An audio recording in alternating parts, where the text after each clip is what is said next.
Welcome to On the Ballot with Ballotpedia, where we take a closer look at the week's top political stories.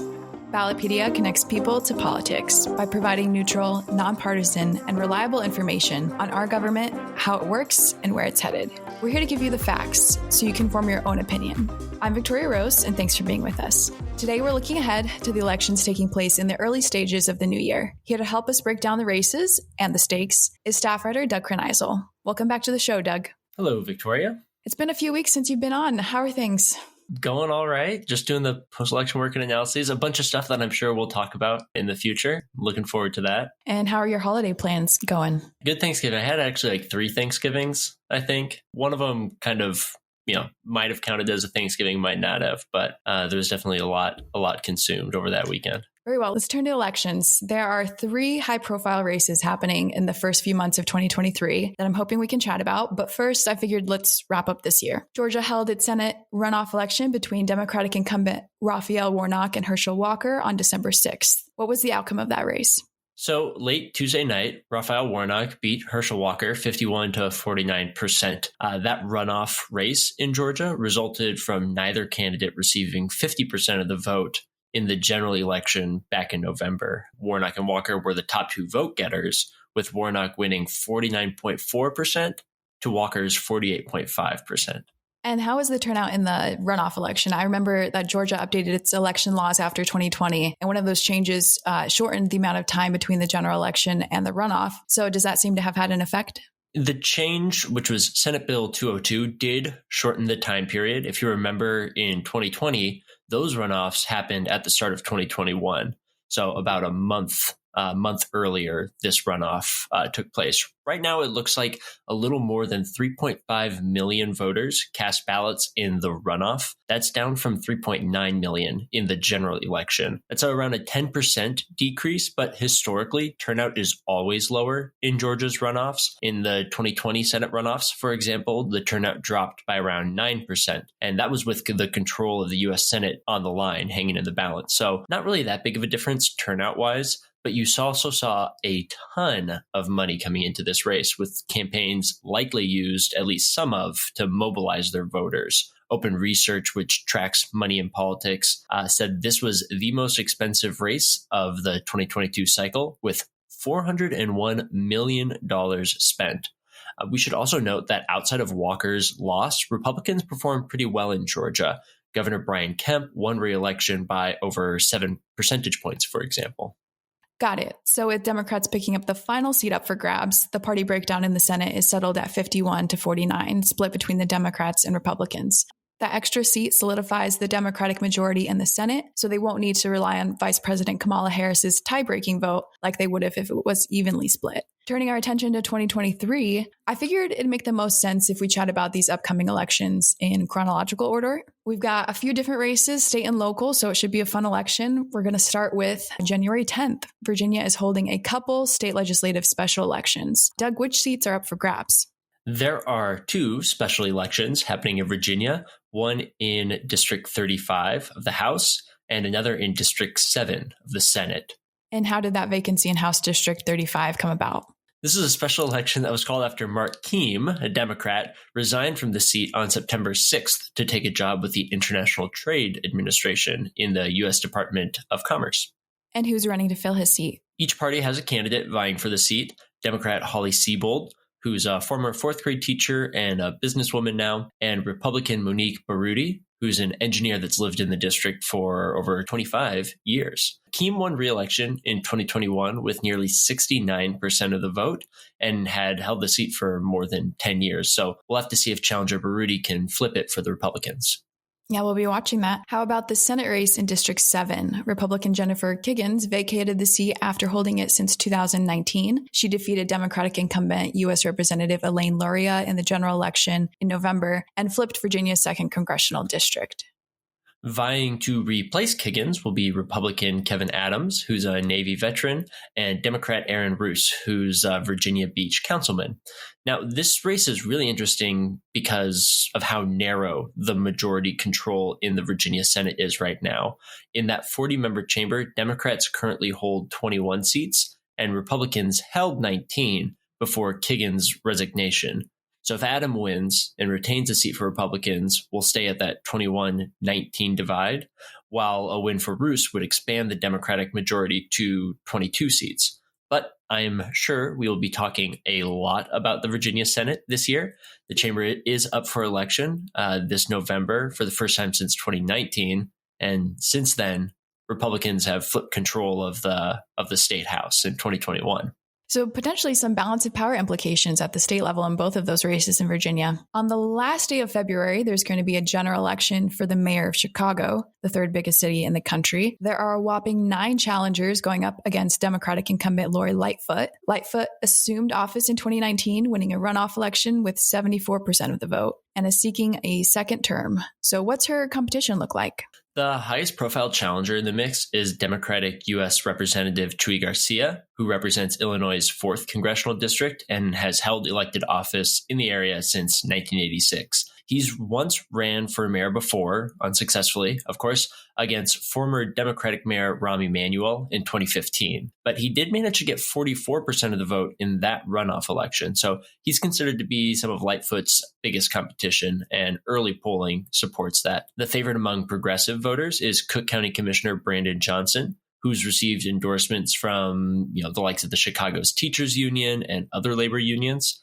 And then the rest of the field includes Paul Vallis, who ran and lost to Lightfoot in 2019. He has extensive superintendent experience, and he was a former CEO of Chicago Public Schools. And then several other candidates who ran previously are also trying their hands again, like State House Representative Cam Buckner, local businessman Willie Wilson, an activist Jamal Green, and a former police officer Frederick Collins. So yeah, there are a lot of people running for mayor of Chicago this year. And mayoral elections in Chicago are nonpartisan, but if no candidate receives a majority of the votes at the end of February, we'll have that runoff election on April 4th. With the sheer number of people running, I'd say that a runoff election is fairly likely. So more work for us, which is great. And what have been the key issues in the race? Well, all the candidates are campaigning on the classic issues like improving education, healthcare, employment, the same old, the sort of issues we see come up in every mayoral race. But crime and public safety have also become very important issues in this race. While some might argue that crime has been a problem in Chicago for decades, others argue that Lightfoot's policies have made it worse in the last few years. In October, the Harris poll found that 4 out of every 5 Chicago area residents see public safety and public health concern affecting Chicago, and 3 out of 4 believe that the city is less safe than other major American cities. Still, we should note that the Chicago Police Department reports that crime is down a bit in 2022. Homicides are down 16% from 2021, while shootings are down 20%. So a very crowded field. We'll keep our eyes on that race as it comes closer. The last election we want to highlight here concerns Wisconsin's Supreme Court. It doesn't take place until April 4th, so a little bit more time between then and now than the other races we've discussed, but very impactful for Wisconsin politics. The election will determine ideological control of the court, which has had a 4-3 conservative majority since April 2020, when Jill Karofsky defeated incumbent Justice Daniel Kelly. But now that Justice Patience Rogensack, who held her seat for nearly 20 years and is considered a conservative, isn't seeking re-election, the balance of power is up for grabs. So, Doug, candidates have until January 3rd to file to run, but as of now, there's 4 candidates hoping to join Wisconsin's Supreme Court. Who are they, and what sort of endorsements are they receiving? Well, you mentioned conservative Daniel Kelly, who was a justice from 2016 to 2020. He is running again, and his experience certainly helps him to stand out from the crowd. The other conservative justice candidate is Waukesha County Circuit Court Judge Jennifer Doro, who previously worked as both a defense attorney and a prosecutor. Milwaukee County Circuit Court Judge Janet Protasewicz, who currently serves as a judge in the family court, is one of the 2 liberal candidates. She spent more than 25 years as an assistant Milwaukee County district attorney. And the other liberal candidate in the race is Dane County Circuit Court Judge Everett Mitchell, who presides over the court's high-risk drug program and juvenile division. The showdown this year actually played into the 2020 race, which, weirdly enough, is one of my touchstone moments for the COVID pandemic, because I think the 2020 election happened right as the NBA was canceling games and stuff like that. So I remember the Wisconsin Supreme Court race well that year. But in that election in 2020, everyone was talking about, if Karofsky beats Kelly, then the ideological majority of the court will be on the ballot in 2023. And here we are. We have made it. We have arrived. We should note that the races for Wisconsin's Supreme Court are notoriously very tight. In 2019, conservative Brian Hagedorn defeated liberal Lisa Neubauer 50.2% to 49.7%. And then aside from the 2017 election, in which the incumbent ran unopposed, the widest margin of victory in the last decade was in 2015. There was a 16 percentage point victory for a liberal justice running for re-election. Well, this will certainly be a very interesting race to watch. That's all the races we're covering on this episode. Thank you, Doug, for coming on and breaking them down. We'll probably have you back soon to talk about that analysis you've been working on. But until then, it's always a pleasure. Sounds great. We'll see you then.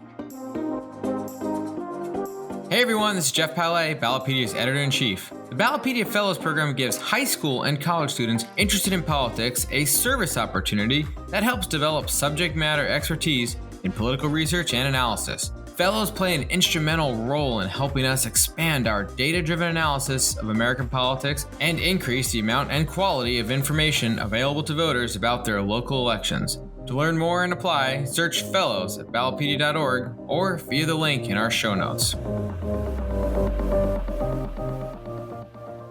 It's the most wonderful time of the week.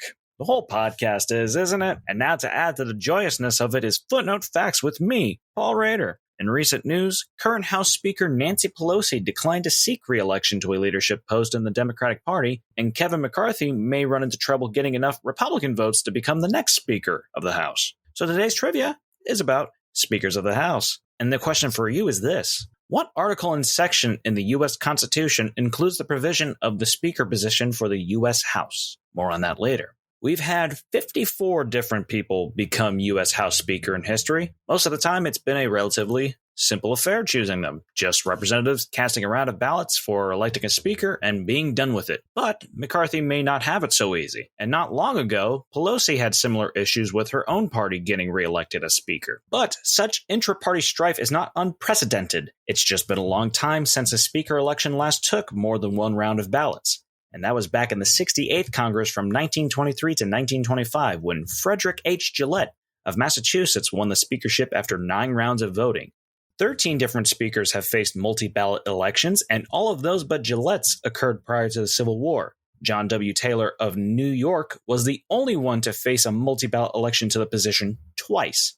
And Nathaniel P. Banks of Massachusetts has a distinction of the longest speaker election, taking a whopping 133 ballots to win it in the years leading up to the Civil War. Tough crowd.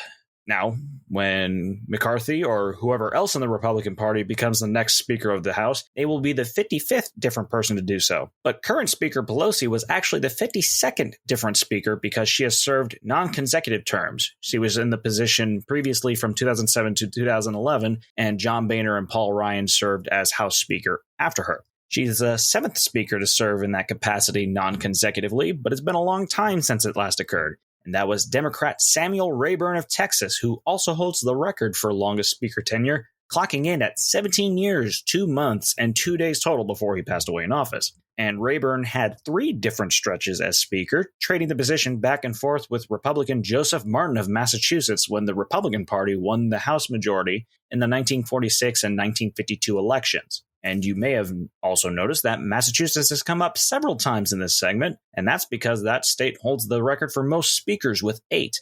Pelosi is the first from California, and assuming that McCarthy wins the speakership next, he will become the 2nd speaker from that state. And for the final data points, we'll look at speakers and party divisions. So for ease of comparison, we're going to just use post-Civil War Congresses. Party affiliations were much more erratic pre-Civil War with the demise of the Federalist Party, the rise and fall of the Whig Party, and then the founding in the 1850s of today's Republican Party. So since the Civil War, there have been 14 different Republican speakers over 33 different Congresses and 16 different Democratic speakers that have presided over 46 different Congresses. And that gap between the two parties is because of the long stretch from 1955 to 1995, where Democrats held the House majority for that whole time. But because of the 2022 election results, Republicans will have the House majority for the 34th different post-Civil War congressional term. And now we turn our attention back to the trivia question, which is, what article and section in the U.S. Constitution includes the provision of the Speaker position for the U.S. House? It's quite early on, actually. Article 1, Section 3. And interestingly enough, all it says about the Speaker is that they will be chosen, not how or whether it even must be someone in the House. So technically, anybody could be Speaker. Could be you. It could be me. I could serve in the position for one day like Theodore Pomeroy did on March 3rd, 1869. Actually, that wouldn't be a good idea for anyone. But what is a good idea is turning things back over to our host, Victoria Rose. Thanks, Paul. And for the record, I'm sure you'd make a great House Speaker. That's all I have for you for this week's episode of On the Ballot. Thanks again to Doug for coming on the show today. Make sure you don't miss an episode by subscribing wherever you listen to podcasts. We'll be back in your feed next week with a look at next year's ballot measure landscape. Until then, if you have any questions, comments, or love for BP, feel free to send it to us at ontheballot@ballotpedia.org or on Twitter @Ballotpedia. I'm Victoria Rose, and thanks for listening.